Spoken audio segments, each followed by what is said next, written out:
After Joseph Smith died, nobody quite knew what to do. Thus began one of the most critical periods for the church.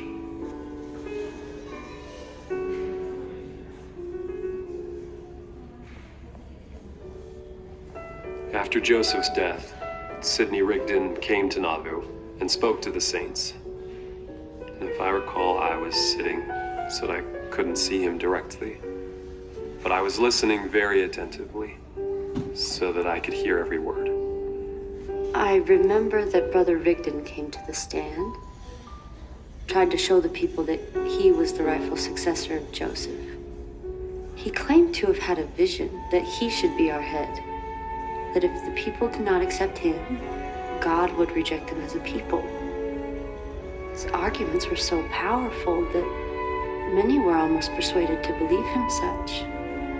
But Sidney's voice did not sound like the voice of the true shepherd. And as soon as the 12 apostles, with Brother Brigham Young at their head, took the stand, well, it was shown conclusively where the power rested. I recall Brigham and others slipped to the stand and waited until Sidney had finished. And then Brigham rose and said, "I would to God there was not such a hurried spirit here." I heard a voice, and it surprised me. I rose to my feet, expecting Joseph the prophet was speaking, having heard him many times in public and in private. I jumped up to look and see if it was not Brother Joseph. For surely it was his voice and his gestures. His personal appearance was so similar to that of the martyred prophet. I could hardly make myself believe that the prophet had not himself returned. My own eyes had beheld Joseph's murdered body. My hands had felt death's icy coldness on his once noble forehead. I knew that Joseph was dead.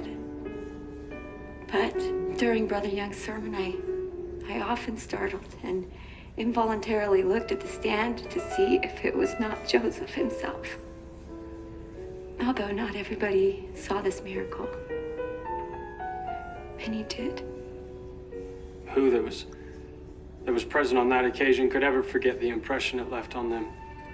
If Joseph himself had risen from the dead and again spoken in their hearing, the effect could not have been more shocking than it was to those present at that meeting. The Lord had given his people a testimony that left no room for doubt. This was the man he had chosen to lead them.